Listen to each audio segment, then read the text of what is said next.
그리고 이제 한 주간 이제 리뷰를 한번 할 예정인데, 이제 코어 인플레이션, 코어 PC가 나왔는데 질문 하나 던져봐요. 그러니까 코어 PC가 완화가 됐는데 그러면서 이제 주가가 올랐어요. 금리 인하를 할까? 그리고 진짜로 이렇게 이런 PC 코어가 완화가 되면은 하락을 하면은 인하를 할까? 지금은 코어가 완화가 안 된다는 거잖아요. 노동 이제 노동 비용이 너무 비싸서 노동 시장이 너무 타이트해서. 근데 지금 해고가 많이 되니까 결국 코어도 나빠질 거고 집값도 좀 빠지고 있으니까 충분하게 인플레이션은 완화가 될 거야. 이렇게 생각을 하고 있고 그러면 금리 인하할 거야. 이렇게 생각을 하고 있는 거죠. 근데 진짜로 금리 인하를 할까? 코어 인플레이션만 가지고 생각했을 때 저는 이제 아니다라고 생각이 드는 거죠. 코어만 봐서는 안 된다. 왜냐하면 여기 옆에처럼 기름값이 문제가 되지 않을까라는 이제 저는 물음표를 던지기 시작을 했어요. 지금은 계속 포커스를 이제 그 노동 그다음에 실업률 이쪽에만 포커스를 하니까 계속 이제 그것만 쳐다보고 있는데 이번 주 같은 경우 보시면 유가들이 다시 상승을 시작을 했고 하방이 경직이 돼 있는 상태라면 썸띵 해픈에서 유가가 다시 올라가면은 코어가 아무리 낮아도 전체 그냥 CPI가 높아졌을 때 금리를 인하할 수 있을까? 잘 모르겠다. 못하지 않을까? 뭐 이런 생각이 들었던 거죠. 그래서 스테이롱고 쪽에 더 포커스를 맞추는 게 맞지 않나? 라는 생각입니다. 그리고 지금 제가 이렇게 차트를 쭉 연결해서 매번 보여드리잖아요. 여기서 보시면은 금리가 상승세, 근데 달러 인덱스도 올랐죠. 녹색이 달러 인덱스죠. 그리고 보라색이 빅스예요. 그 다음에 주가 왕창 올랐어요. 근데 왜 이런 일이 일어났었냐면 일단은 이때는 기술주, 은행주, 에너지주 다 강세였어요. 이날은 제일 강한 날이죠. 이제 한 주일 중에. 그래서 알리바바 6개 회사로 분할된다라고 얘기를 했고 그래서 이제 중국에서 테크 주식도 다시 좀 풀어주나? 마위는 어떻게 되나? 뭐 이러면서 이제 얘기들이 쭉 나오면서 테크주들이 다시 이제 좀 상승세로 돌았고 그 다음에 은행 뱅크런들, 도이치뱅크 이슈다 약화되고 그 다음에 연방정부의 이제 부채 한도 높이기로 한 대가로 이제 공화당에서 에너지 채굴, 시추 허가 등을 확대한다 그래가지고 이제 에너지 주까지 강세가 된 거예요. 그러니까 이 세 가지가 다 돼버리니까 이제 다 쫙쫙쫙 오른 상태가 됐죠. 그래서 금리도 오르고 왜냐면 이제 이런 식으로 일어나게 되면은 기본적으로 이제 이제 그 금리 같은 경우도 인플레이션 우려들이 계속 생길 수 있고 그런 부분들도 있으니까 계속해서 금리가 지금 올라가는 상태가 됐었어요. 그리고 이제 두 번째 목요일 날이에요. 이건 목요일 날인데 이건 수요일이고 이건 목요일이었는데 실업급여 청구자 수가 이제 좀 약간 뭐 그래도 높게 발표가 됐어요. 19만 8천으로. 그리고 이제 GDP 발표됐었는데 약간 낮아졌어요. 그러면 이거는 어떻게 생각하면 GDP가 낮아진 건 성장성이 낮아진 거잖아요. 그랬음에도 불구하고 주가는 강세였어요. 그러면서 보시면은 달러는 약세가 됐고요. 유럽에서 인플레이션이 계속 심해서 유럽 쪽에서는 이제 금리 인상을 더 해야 될 것 같은 분위기가 뜬 거죠. 이제 미국은 이제 덜 해도 될 것 같은 거고 그러다 보니까 상대적으로 유로는 이제 강세가 되면서 밑으로 내렸어요. 그리고 금리도 이것 때문에 유럽에서 인플레이션이 있다 그러니까 금리도 더 상승세. 그래서 지금 여기 밑에서는 보시면 인플레이션 우려들이 다시 약간씩 고개를 들고 있는 거죠. 근데 여기서 확 다시 금리가 내려가요. 여기서부터는 이제 이거 리세션 아니야? 그리고 인플레이션 낮아지는 거 확실하네. PC 나오면서. 예. 그러면서 이제 금리는 움직였어요. 근데 그에 반해서 또 여기서 금리가 내려감에도 불구하고 달러는 또 강세예요. 그러니까 결국 제가 이 화살표를 보여드린 이유가 주가는 오르고 오르고 오르고 결국 3일이 전부 다 화살표가 일정하게 두 개 겹치지 않죠. 그 얘기는 결국은 개별적인 뉴스에 따라서 움직이고 있다, 시장에. 시장을 움직이는 드라이버는 개별적인 요인들이 작용을 하고 있고 이제는 코릴레이션이 굉장히 떨어지고 있어요. 그 얘기는 백투 노멀인 것 같아요.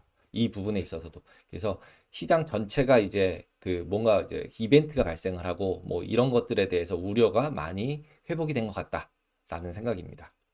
그 주간으로 보시면 전부 다 많이 올랐죠. 3% 이상씩. 네. 그리고 이제 월요일 날 이때 같은 경우는 이제 그때 지난주 같은 경우는 뭐 도이치 어쩌고 저쩌고 난리 쳤던 건데 이제 그 다음 날이 된 거죠. 그랬더니 이제 도이치 이벤트가 사라졌다고 하고 그다음에 퍼스트 시티즌 은행이 이제 SBB 자산 인수한다고 하고 그 안에 보면 이제 200억 불 FDIC가 그러니까 예금보험공사가 손실을 안아줬다고 하고 나머지 예금 대출 점포 뭐 이런 걸 다 이제 인수하기로 한 거죠. 그래서 퍼스트 시티즌은 왕창 올랐어요 이날. 그러면서 이제 은행이익이 완화되면서 주가도 어느 정도 상승을 했고 그 바람에 이제 금리들도 상승세로 약간씩 돌았죠. 이제 위기 해소되는 부분들이 좀 존재하니까. 예, 위기가 있을 거라 그러는 바람에 금리가 이제 내려가서 이제 좀 자리를 잡았던 거죠. 좀 빠지면서 이제 문제가 금융권 발생한다 하면서. 예, 그리고 지금 여기서 보시면은 구리값이 오히려 좀 떨어지고, 그리고 금값도 떨어지고, 그리고 여기서는 차트를 보시면은 유가가 다시 올라가기 시작을 했어요. 유가가 올라가기 시작하는 건다는 얘기는 약간의 인플레이션 우려들이 있는 거죠. 경기가 활성화되는 부분들도 있는 거거든요. 그럼 여기 쭉 가다가 더 올라갔어요. 그래서 유가는 주간으로 9.39%가 올랐어요. 75.7. 그래서 이걸 보면서 이제 이거 잘못하면 이제 유가가 다시 들먹거려지면은 지금 유가 사람들이 잊어버리고 있는 것 같은데 다시 인플레라 그러면 어떡하지? 이런 생각이 들어서 제가 제일 처음에 말씀을 드렸던 거예요. 그리고 이런 부분에도 불구하고 오히려 금리는 내려갔어요. 이 내려가는 거는 이제 개인 PC 나오면서 내려간 거거든요. 그래서 PC 물가가 낮게 나오니까 결국은 금리 하락이 될 거야. 인플레이션 완화될 거야. 이렇게 생각을 되면서 금리는 빠진 거죠. 그러면서 주가는 이제 올라갔었던 거죠. 근데 이제 환율도 보시면은 제가 이제 개별 종목 쪽으로 개별적인 뉴스들로 돌았다고 말씀드린 게 유로랑 호주 달러 같은 경우는 강세를 보였는데 반해서 이렇게 예나와 원화 같은 경우는 약세를 보였어요. 예. 그 얘기는 뭐냐면 이거 두 개는 같이 달러 인덱스에는 얘네들이 더 크기 때문에 지금 올라간 것처럼 보이지만 실제로는 일단은 아시아통화라고 보면 아시아통화고 위안화 같은 경우는 이제 거의 플랫이었고요. 예, 그 밑에 지금 옌하고 코리아 원이 존재하고 있고 위로 유로 달러랑 호주 달러가 존재하고 있어서 이미 환율 시장도 각자 나라마다 위아래로 움직이고 있다라고 보시면 될 것 같아요. 그래서 그리고 종목들로 가서 보시면은 지금 마이크로소프트가 뭐 지금 제일 핫한 거죠. 챗GPT 2등이고요. 지금 2.6 트릴리언 달러가 애플 1등, 그 다음에 2.146 트릴리언 달러 마이크로소프트, 그리고 이제 여기 아마존 1.058 트릴리언 달러, 조 달러죠. 네, 조 달러로 아마존. 이렇게 세 개가 지금 조 달러로 돼 있는 데예요. 그리고 나머지 것들이 있고, 여기 구글 1.3당. 그래서 1, 2, 3 얘가 4등인 거죠, 지금. 이 상태로 보면은 시가총액으로 보면은. 그래서 이 세 개가 어떻게 움직이느냐에 따라서 나스닥 선물 투자할 때는 이 종목들을 봐야 되겠죠. 얘네들이 움직일 때 제일 크게 움직이니까. 그래서 지난주에 올라간 부분들은 이 빅테크가 역시 잡았고 이제 시장을 좀 끌어올렸구나. 근데 구글만 떨어졌네. 근데 결국 지금은 이제 구글이 가지고 있는 이제 검색이나 기타 이런 거를 바드 가지고 했는데 바드가 좀 별로였다로 이제 다들 얘기를 하고 있으니까 결국 챗GPT 승으로 가면서 마이크로소프트가 이제 쉐어를 가져가니까 지금 얘만 지금 마이너스가 된 거죠. 그렇게 보시면 될 것 같아요. 그리고 이제 지금 금리 계속 얘기를 하니까 페드와치 이제 금요일자로 보면은 2년 만기가 이때 4.03이었어요. 전주는 3.77.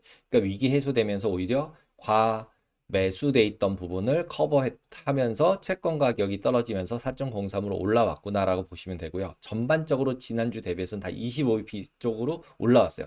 제가 이제 막 이런 바 차트였다가 이걸로 바꾼 이유가 이게 한눈에 다 보이더라고요, 이거는.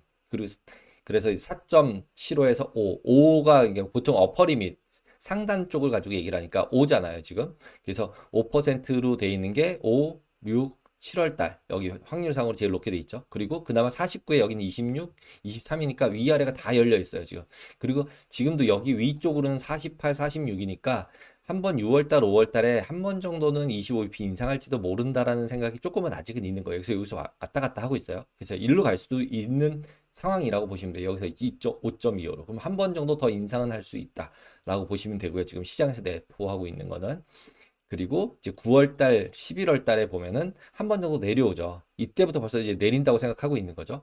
그리고 12월 달, 이게 12월 달인데 4.5 레벨로 한 번 더 내려온다. 근데 여기서 보시면은 4.5 기준으로 봤을 때 4.75하고 4.25하고 두 군데나 있어요. 지난주 같은 경우 4.25 레벨이 더 많았었어요. 그러니까 얘가 일로 한 칸씩 올라온 거예요. 다들 한 칸씩 이렇게 올라왔고요.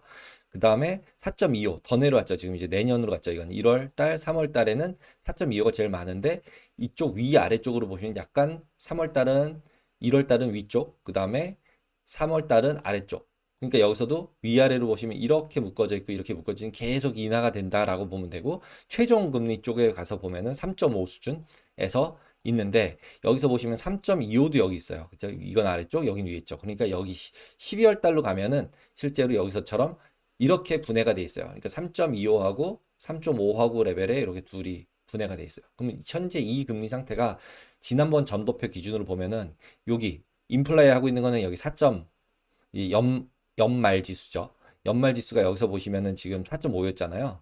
그래서 이 상단이었으니까 지금 여기서 보시면 여기 붙어서 4.0하고 4.2 4.25하고 4.5하고 사이 요게 지금 빨간색이 지금 인플라 되고 있는 걸 이렇게 찍어주더라고요. 그래서 지금 여기 있고 여기는 여기 딱 가려서 지금 빨간색 안 보이죠. 25년도는 여기 사이에 딱 붙어 있는 거예요. 그러니까 25년도는 이미 어느 정도 적정하게 이제 위아래 중에서 오히려 약간 위쪽에 붙어 있는 오히려 상태여서 장기채 부분들은 오히려 어떻게 보면은 시장에 어느 정도 적절하게 반영이 되어 있는 상태. 근데 그에 반해서 단기 쪽은 그러니까 2년 내 쪽은 그래서 2년짜리 금리들을 굉장히 많이 보고 있는 상태라고 보시면 될 것 같아요. 아직까지도 컨센서스 대비 스테이 롱고를 얘기하고 있는 페드 대비 시장은 금리 인하하는 쪽으로 베팅을 하고 있는 거죠. 근데 이만큼이 다 될지 아니면 여기서 올라갈지. 그래서 이 중간쯤 온다고 치면 아직도 그래서 2년짜리 같은 경우는 조금 더 금리가 올라가도 되지 않나라는 쪽으로 베팅을 하고 있는 거라고 보셔야 돼요. 그래서 2년막이 4.03인데 지금 그럼 얘가 25bp 정도 위로 올라오면 4.25, 4.3, 4.5 레벨 한 4.25 레벨까지는 가능한 거죠. 2년짜리를 봤을 때는. 그래야 얘네들이 한 여기 조금 올라오니까. 그래서 최대한 4.5까지도 가능한 거죠. 지금 5라고 돼 있는 거니까요. 예, 그래서 5하고 4하고 중간이니까 1년 내내 빨리 빠진다는 가정을 지금 하고 있는 거죠. 3.5 기준으로. 근데 그게 3.75나 4 정도 된다고 가정을 하면 2년 만기 쪽으로 보면은 한 4.25 정도나 정도까지는 충분히 올라갈 수 있으니까 다시 이 단기 쪽은 오히려 25bp 쪽 베팅하면서 오히려 금리 올라갈 가능성도 없잖아 있다. 라고 보여요. 그리고 이러면서 장단기 금리차 역전 다시 심화되면 한 번 정도 포지션을 더 잡을 수 있지 않을까라고 생각이 듭니다. 그리고 펀더멘탈 데이터들은 보시면은 여기서 이제 바킨이 금요일 날 그 페드 멤버 바킨이 리치먼드 연은 총재 톰 바킨께서 모든 은행 실패가 리만 브라더스가 되는 게 아니라 그냥 아니다라는 거죠. 그리고 광범위한 위기로 이어질 것 같진 않다. 근데 여기서 인플레이션이 여전히 높다. 그리고 고용시장은 여전히 빡빡하다. 그래서 이번에 은행 불안에 대해서는 어느 정도는 완료가 된 것 같지만 실질적으로 보시면은 인플레이션은 완화가 되지 않았다. 그리고 이 인플레이션 하는 거에 이런 부분들이 영향을 얼마나 미칠지는 불확실성이 있다. 그래서 지금 되게 금리가 어떻게 생각하면 약간 오버액팅 돼 있다라는 얘기를 한 것 같은 생각이 들어요. 이 코멘트만을 보면.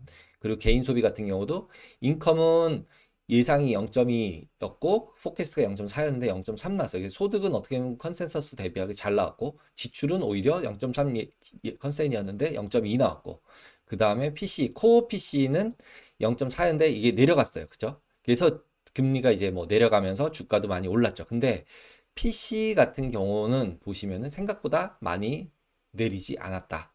여기 0.3 그대로에서 0.3 그대로거든요. 그러니까 0.6 지난번 같은 0.6에서 이제 0.3으로 내렸으니까 내렸다라고 볼 수도 있겠지만 실질적으로 이거 내려간 거 생각하면은 코어는 그대로거든요. 그러니까 지금 실질적으로는 그러니까 그 PC에서 우리가 계속 코어만 보고 있는데 저는 이제 코어만 아니라 그냥 PC, 그냥 CPI를 또 같이 봐야 되지 않을까라는 생각이 들어요. 왜냐하면 거기 유가나 기타 실질적으로 사는 데 있어서는 물가가 오른다 내린다 할 때는 유가 부분이 계속 발목을 잡을 수 있기 때문에 여기서 이제 노동시장이 좀 안정된다 하더라도 다시 커머디티 가격 올라간다고 하고 중국 경기 때문에 그 굴이나 커머디티 가격 올라가는 쪽에 포커스가 되면은 인플레이션이 잡히기는 그렇게 쉽지 않을 수도 있다. 근데 여기 잡힌다 안 잡힌다가 0.3 정도가 되면은 1년 해서 12달 곱하면은 3.9잖아요. 그러니까 3.6이잖아요. 그러니까 이제 3%대 인플레이션은 당연히 지켜진다는 얘기인 거죠. 여기서 더 낮아서 0.2 정도씩을 몇 번을 넣어줘야지 2%대, 2하고 3%대 사이 정도까지 갈 수 있는데 지금 이 상태로 가면 0.3이면은 땡큐인 상황이라는 거죠. 거기다 유가까지 올라가면 0.3을 좀 잘못해서 더 올라가서 0.4 레벨로 올라가지면은 실질적으로는 3% 이상이 확실하게 유지가 된다라고 보면 지금 페드가 얘기하는 2%대 금리를 보기 2%대 인플레이션을 보기 어려우니까 금리 인상을 잘 못하지 않을까? 뭐 이런 생각이 든다는 거죠. 그리고 이제 소비 같은 경우는 그나마 좀 나빠졌어요. 예상보다 나쁘게 나왔어요. 그래서 오히려 이것도 더 골디락스죠. 소비도 좀 나빠지고 지출도 좀 나빠지고 하는데 소득은 또 좋아지고. 그러면 뭐 개인들 소비 하는 데 있어서 큰 문제 없으니까 되게 좋은 지표들이 금요일날 나왔었다. 그래서 주가가 올랐다. 이렇게 보시면 될 것 같아요. 그리고 마이크론 테크놀로지 같은 경우는 이제 실적은 나쁘게 나왔는데 그래도 뭐 재고 좀 적어질 거고 정점 찍었다. 이제 더 재고가 늘어날 것 같진 않다. 이런 바람에 이제 올랐어요. 그런데 금요일 날 이제 중국 당국에서 사이버 보안 관련 조사 착수했다는 소식 때문에 빠바박 빠지면서 이제 끝났어요. 그래서 이번 주에 이게 어떻게 작용을 할지 이게 확대될지 아니면 그냥 이렇게 그냥 한번 뉴스로 끝날지 이거에 대해서 한번 지켜봐야 될 것 같아서 이것도 한번 말씀을 드리도록 하겠습니다. 그리고 이번 주는 당연히 그냥 실업률 제일 포커스돼서 보셔야겠죠. 그래서 실업률 얼마 나오냐, 그리고 비고용 농업 지수, 지난번 이거고 예상은 238K인데 23만 8천인데 이 부분이 더 얼마나 높게, 얼마나 또 낮게 어떻게 나올지 한번 봐야 될 것 같아요. 근데 기본적으로는 여기 화요일 날 이제 졸트나 뭐 이런 데서 이제 잡 오프닝 관련돼서 보면은 이것들이 이제 어떻게 나올지 예상이 되니까 이제 이 실업률 발표되는 주에 이 화요일 날 나오는 이 졸트는 굉장히 열심히들 다들 보는 것 같아요. 이걸 예상하기 위해서. 예, 그래서 그때도 같이 한번 보셔야 되고, 여기서도 항상 보실 때 지금은 임금이 높아지냐 낮아지냐가 제일 핵심이다 보니까 이제 고용 핫한 거는 뭐 이제 다 알겠는데 계속 블루칼라 임금이 계속 올라가고 있으니까 그 관련돼서 이제 어떻게 되는지 한번 보셔야 될 것 같아요. 그래서 지금 0.3이 컨센서스인데, 그리고 0.3은 지난번에 이제 2월 달에 0.2 나오면서 되게 좋아했었던 거고, 그거보다 높은 게 이제 평균이 0.0, 0.3 정도가 되니까 0.3 정도를 예상하고 있는 것 같아요. 근데 이제 0.4가 나온다거나 이러면 여기처럼, 예, 그러면 조금 더 임팩트가 있지 않을까라는 생각입니다. 이렇게 해서 그 한 주간 리뷰를 하고, 이번 주에 나오는 지표들 언제 금요일 날 나오는 거 중요하다라고 말씀을 드리고, PMI도 중요합니다. 그래서 여러 가지 PMI들 계속 발표되는 것들 중요하게 봐야 될 것 같습니다. 여기 RESM PMI도 있고요. 네. 중국 PMI도 나오고요. 그래서 이런 PMI들 약간은 선행 지표니까요. 그 두 가지들은 잘 보셔야 될 것 같습니다. 그러면 이 부분에 대해서 질문 나온 거 보고 다음 파트로 넘어가도록 하겠습니다. 네, 소소한 행복님. 와, 되게 질문 1, 2, 3, 4. 네, 한번 보겠습니다. 팬데믹 이후 증시의 급격한 상승에는 저금리와 유동성, 기업 실적. 근데 연초에 피봇, 그다음에 인플레이 급격한 둔화, 마일드 경기 침체, 향후 주가 상승 가능할까요? 이 여러 가지를 다 말씀해 주셨는데요.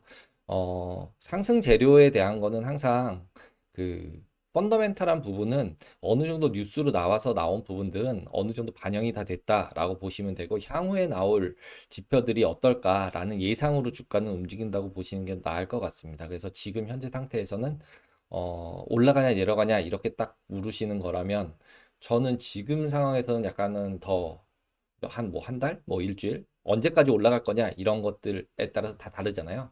근데 지금은 어쨌든 약간은 과매수 국면에서 조금 떨어지면 다시 사야 되는, 상승하는 쪽으로 봐야 되지 않을까. 주가 자체로는 특별하게 완전한 악재가 나오지 않는 한, 뭐 상업용 부동산 하나 더 터졌어, 뭐 은행 더 터졌어, 이런 뉴스가 나오지 않는다면 지금까지 나온 걸로 반영됐다라고 보고, 그리고 이제 보통 이제 뒤에서 말씀을 드리겠지만 변동성이 떨어지고 있는 거에서 저는 그렇다고 보고요. 그다음에 실적 같은 경우도 선방은 했다고 하는데, 저거는 예상치를 계속 낮추면서 선방하는 거라서 지속적으로도 낮추면서 선방할 수는 있을 것 같아요. 근데 그 실적 부분에 있어서는 어떻게 보면은 개별 종목권들을 다 봐야 되는 거잖아요. 그러니까 그냥 지금 트렌드 상으로는 저점 부분을 좀 찍지 않았을까? 크게 이제 침체 쪽으로만 나오지 않으면, 이런 생각입니다. 금리를 계속 높이면 당연히 임팩트는 있을 거고요. 그래서 실적은 전망치를 조금씩 낮출 가능성은 있다. 하지만 그 부분들은 어느 정도 가격에 반영돼 있다라고 생각이 듭니다. 그리고 3번 은행권 위기, 유동성 공급하고 금리 인상 중단하고 기업 실적 당장 무너질 것 같지도 않고, 경기 침체는 올해 말이나 내년으로 도래할 것 같고, 주식시장 호재에 있어서 계속 상승을 예상해서 지금 들어가는 게 맞을 거예요. 지금 들어가냐 마냐라는 부분은 그러니까 제가 이거 방송하면서 말씀드렸듯이, 저는 없는 것도 리스크고 있는 것도 리스크인데, 지금의 현재 상태 내에서는 그러니까 100% 주식을 가지고 있는 거는 아니라고 생각이 들고요. 예, 가질 수 있는 주식의 리스크포저 상태로 봤을 때 지금은 저는 계속 반반 정도는 가져가야 되지 않나? 상승에 대한 부분도 있으니까. 그리고 지금은 조금 더 상승 쪽의 비율이 더 높아져도 상승 상관이 가져도 될 것 같다라는 게 생각입니다. 그래서 지금 제 맨 뒤에 있었던 매번 이제 그 페이퍼 트레이딩 하는 거에서 퍼센티지 있잖아요. 지금 두 계약씩 했던 건데, 제가 지금은 보시면은 두 계약씩 세 번 사서 60% 정도까지는 가져가겠다라는 생각으로 그 페이퍼 트레이딩을 작성을 하고 있습니다. 빠지면 사겠다는 뜻이긴 하지만 그게 주식 비중이라고 보시면 될 것 같아요. 트레이딩 측면이라고 생각해서 페이퍼 트레이딩은 하는 거라서. 그리고 4번은 은행권 위기로 촉발된 연준, 유동성 공급, 그 다음에 대출 거의 필요 없는 대형주들, 그렇죠. 대출이 필요 있는 애들은 계속 문제가 될 거라는 걸 생각을 하고 있는 거죠. 중소형주들 같은 경우는 중소형 은행에서 대출 안 해주면 이슈가 될 수 있으니까. 그러다 보니까 빅테크로 가는 거고, 빅테크가 안전자산이라는 생각들이 분명히 있을 수 있죠. 근데 다른 닷컴 버블이 될 수 있냐라는 질문을 하시면 저는 아닐 것 같아요. 걔네들은 돈을 벌고 있어서 옛날에 닷컴 버블일 때는 돈 못 버는 애들이 계속 올라갔던 거고 지금 상태는 돈 버는 애들한테 몰아주고 있는 거잖아요. 그러니까 한 번 있었던 일에 대해서는 굉장히 시장은 스마트하게 반영한다라고 생각을 합니다. 그러면 일주 리뷰를 이렇게 마치도록 하겠습니다. 그리고 이제 옵션 시장